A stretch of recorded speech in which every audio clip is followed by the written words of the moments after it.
বিসমিল্লাহির রহমানির রহিম। আসসালামু আলাইকুম। হিন্দু ভাইদের প্রতি আদাব, অন্যান্য জাতির প্রতি আন্তরিক ভালোবাসা। এই ভিডিওটা যে দেশ বিদেশ বা প্রবাসী থেকে ওপেন করছেন সবাইকে ধন্যবাদ জানিয়ে আজকের ভিডিওটা শুরু করতেছি।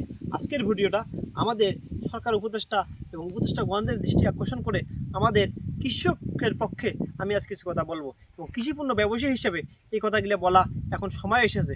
আমাদের কৃষিপণ্য অনেক জিনিসের দাম অনেক হাই হয়ে গেছে, যেমন সারের দাম, বীজের দাম, অন্যান্য কৃষিপণ্য।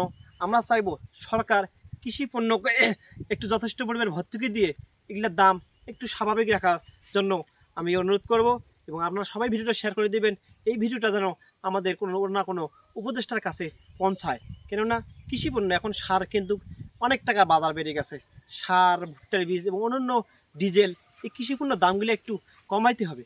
কমালে আমরা কী করব, উৎপাদন বৃদ্ধি পাবে এবং কৃষি পণ্য যারা পণ্য কিনে খায়, যেমন আলু, সবজি জাতীয় যে ফসলগুলো আমরা কৃষক বা অন্যান্য চাকরিজীবীরা কিনে খায়, তারাও একটু কম দামে কিনতে পারবে। তাহলে কী হবে, দেশটা ঠান্ডা হবে, সব পণ্যের দাম কমে গেলে মানুষ স্বাভাবিকভাবে জীবনযাপন করতে পারবে। এখন আসলে আলু 60 টাকা, এটা একটা বেশি হয়ে গেছে, কিন্তু এর উৎপাদন খরচও কিন্তু অনেক। আলুর বীজগুলো অনেক টাকা দাম, আলুতে যে আমরা মেডিসিনগুলো দেই, ভালো মানে জিঙ্ক দেই, বোরন দেই, এগুলোরও খুব দাম। এই জন্য কৃষি পণ্য, সার, মেডিসিন, ডিজেল, কৃষি উপকরণ যতগুলো আছে এগুলো দাম কমানোর একটা দরকার। আমরা দেখতেছি এই বর্তমান যে সরকার আছে, এই প্রধান উপদেষ্টা ইউনূস সাহেব সহ অন্যান্য উপদেষ্টাগণ খুব ভালোভাবে কিছু বিষয়ে পদক্ষেপ নিয়েছে। দ্রব্যমূল্যের দাম কমাবে, হ্যাঁ তোমার কমাবেন, ভালো কথা, কিন্তু এদিকে কৃষকের চিন্তা করে যদি একটু কৃষিপণ্যের দামগুলো কম হয়, খাদ্য সামগ্রীর দাম কিন্তু কমে আসবে। আর উৎপাদন খরচ যখন কমে যাবে, উৎপাদন একটু বিক্রি করতে কম বেশি করলেও তাদের পোষাবে। এই জন্য সার, ডিজেল, কৃষিপণ্য, ঔষধ, যত প্রকার দাম আছে এগুলো কমানোর প্রস্তাব আমরা কৃষকের পক্ষে প্রস্তাব করতেছি।